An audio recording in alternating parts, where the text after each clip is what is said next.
त्रेता युग का समय था। अयोध्या में राम राज्य की स्थापना हो चुकी थी। सब कुछ शांत और सुखमय था, लेकिन विधि का लेख कोई नहीं टाल सकता। एक दिन एक ऐसी घटना घटी जिसने श्रीराम, लक्ष्मण और पूरे अयोध्या को शोक में डुबो दिया। एक दिन श्रीराम अपने राजमहल में राजकाज देख रहे थे। तभी एक तेजस्वी ऋषि महल के द्वार पर आए। उनका स्वर गंभीर था और उनके नेत्रों में दिव्य प्रकाश था। उन्होंने द्वारपालों से कहा, मैं राजा राम से अति महत्वपूर्ण वार्ता करना चाहता हूँ, लेकिन ये गुप्त वार्ता होगी। यदि कोई भी हमारी बातचीत को सुन ले तो उसे तुरंत मृत्यु का दंड देना होगा। जब ये समाचार श्रीराम तक पहुंचा तो उन्होंने तुरंत इस ऋषि को अपने दरबार में बुलाया। लेकिन ऋषि के आदेश का पालन करना भी आवश्यक था, इसलिए श्रीराम ने अपने प्रिय लक्ष्मण को द्वार पर खड़े रहने को कहा। हे लक्ष्मण, ये वार्ता अत्यंत गोपनीय है। यदि कोई भीतर आने का प्रयास करे तो उसे रोकना। यदि कोई वार्ता सुन ले तो उसे मृत्यु दंड देना होगा। लक्ष्मण ने आज्ञा स्वीकार की और दरवाजे पर प्रहरी बनकर खड़े हो गए। राजमहल में श्रीराम और ऋषि की वार्ता चल रही थी। तभी ऋषि दुर्वासा वहां आ पहुंचे। उनका स्वभाव क्रोधी था। उन्होंने आदेश दिया, लक्ष्मण, शीघ्र मुझे भीतर जाने दो। मैं श्रीराम से आवश्यक चर्चा करना चाहता हूँ। लक्ष्मण धर्म संकट में पड़ गए। यदि वे ऋषि दुर्वासा को रोकते तो उनका भयंकर क्रोध समस्त अयोध्या को भस्म कर सकता था, और यदि वे उन्हें जाने देते तो श्रीराम की आज्ञा भंग होती। आखिरकार उन्होंने धर्म और राष्ट्र की रक्षा के लिए ऋषि दुर्वासा को अंदर जाने दिया।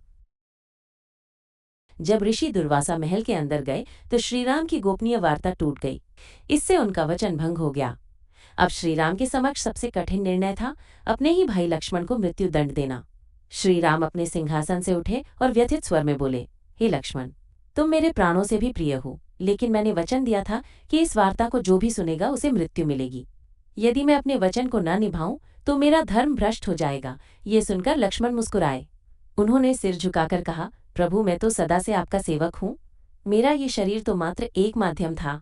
यदि मेरा त्याग आपके धर्म की रक्षा कर सकता है तो ये मेरे लिए सबसे बड़ा सौभाग्य होगा।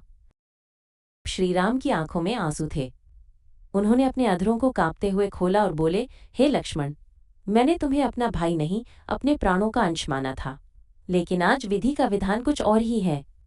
मैं तुम्हें श्राप देता हूं कि तुम इस देह को त्याग कर नदी में विलीन हो जाओगे और अगले जन्म में शेषनाग रूप में फिर अवतरित होगे। लक्ष्मण ने अपनी आंखें बंद की और बिना किसी विरोध के सरयू नदी में जल समाधि ले ली। श्रीराम की वेदना और सत्य का संदेश जब लक्ष्मण नदी में समा गए तो श्रीराम का हृदय द्रवित हो गया। उन्होंने कहा, आज मैंने अपने सबसे प्रिय भाई को खो दिया।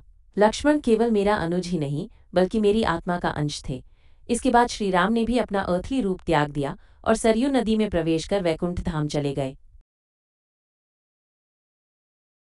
इस कथा से क्या सीखें? धर्म और सत्य से बढ़कर कुछ नहीं होता। वचन और प्रतिज्ञा का पालन अत्यंत आवश्यक है।